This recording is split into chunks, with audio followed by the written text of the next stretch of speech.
सन्माननीय राज ठाकरे साहेबांनी आज सरकारवर आरोप लावलेला आहे की दाभोलकर साहेबांची हत्या सरकारने स्पॉन्सर केलेलं आहे काय असे प्रश्न त्यांनी निर्माण केले आहे. सन्माननीय राज ठाकरे साहेबाला सत्तेत असताना एखादी हत्या कशी करावी त्याचा अनुभव त्यांनी आज बोलून दाखवलेला आहे.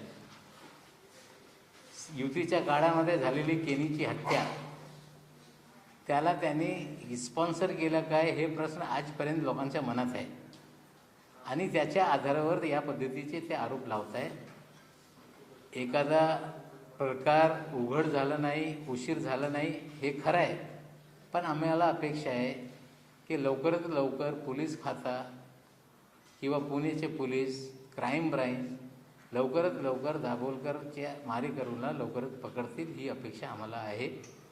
28 दिवस त्यांना यश मिळत नाही, हा पण त्यांचंच अपयश आहे हे पण आम्ही स्वीकार करतो.